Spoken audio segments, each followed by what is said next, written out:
Bagaimana kualitas pengajar di Panara Course? Simak dalam video ini.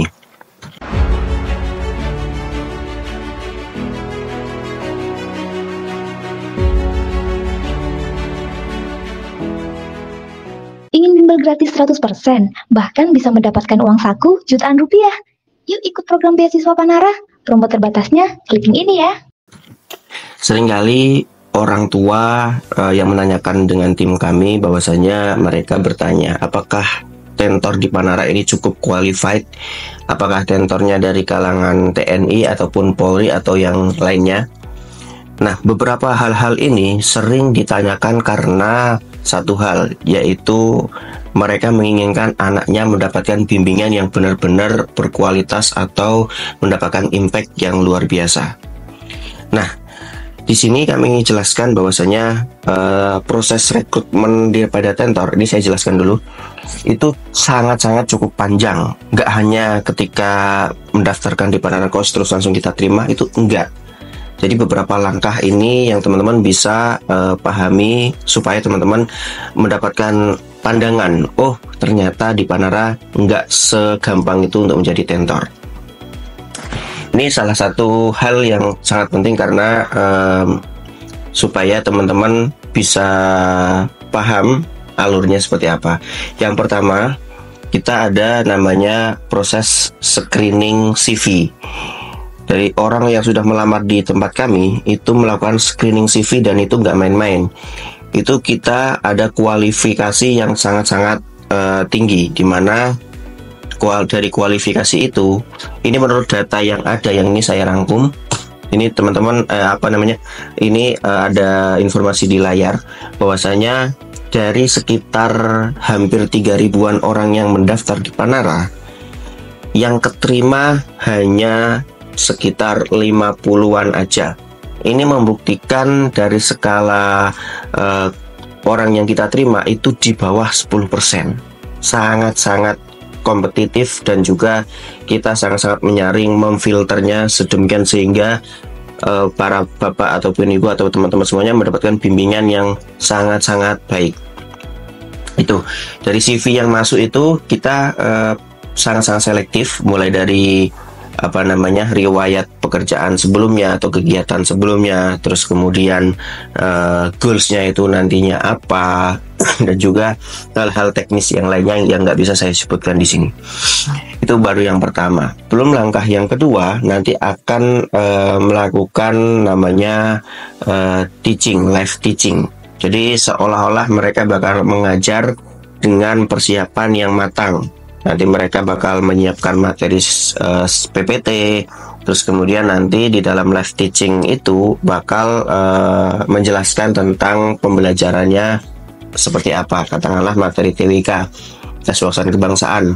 Nah, nanti di situ bakal ngajar dengan para pewawancara kami, dan perlu teman-teman ingat bahwasanya pewawancara kami atau tim HRD kami itu berlapis, nggak hanya satu orang aja, itu ada lapisannya. Nah, tadi yang saya bilang bahwasanya akan mengajar, terus kemudian nanti orang yang yang melakukan feedback itu adalah mentor kami yang sudah qualified di tempat kami. Jadi yang pertama tadi CV, yang kedua melakukan live teaching, dan yang feedback itu adalah wawancara secara langsung, yang mana mereka ini adalah mentor-mentor kami. Nah, setelah mereka melakukan live teaching dan juga ada feedback, terus kemudian ini nggak banyak orang bisa sampai di tahap ini karena kita menilai dari berbagai aspek, mulai dari seberapa bagus PPT-nya atau bahan ajarnya, terus kemudian cara mengajarnya apakah enak, terus kemudian dari sisi kompetensinya apakah mereka cukup paham, dan juga pertanyaan-pertanyaan yang sulit itu bagaimana menjawab, dan poin-poin yang lain itu menjadi kriteria kami. Standarnya kami lumayan tinggi. Jadi di situ sudah banyak orang yang tersingkirkan.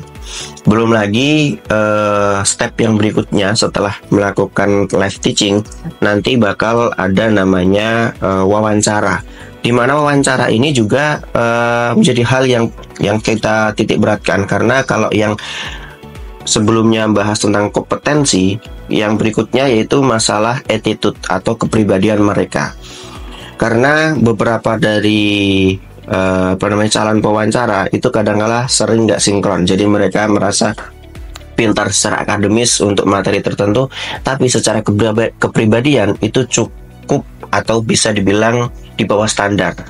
Jadi misalkan katakanlah nanti kita ada pertanyaan, kenapa teman-teman memilih Panarkos? Nah, kita juga sudah bisa melihat orang ini percaya diri atau enggak, terus kesiapannya bagaimana, terus dari sisi psikologisnya seperti apa, itu ada tes-tesnya. Jadi di situ benar-benar kalau misalkan nggak ada yang sesuai, itu bisa langsung kita, apalagi yang setelah wawancara itu kita ada penilaian psikologis dan tes tertulis.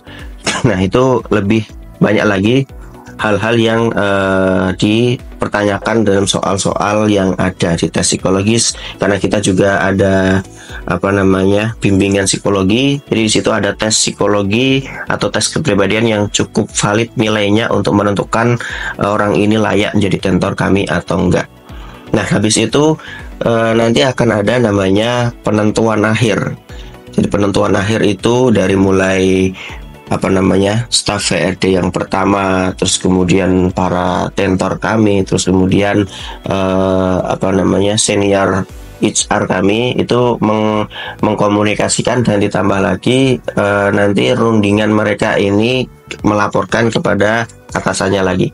Ya, ini cukup berjenjang supaya teman-teman nantinya yang belajar maupun orang tua itu puas akan pelayanan maupun materi yang akan diajarkan oleh para tentor-tentor kami.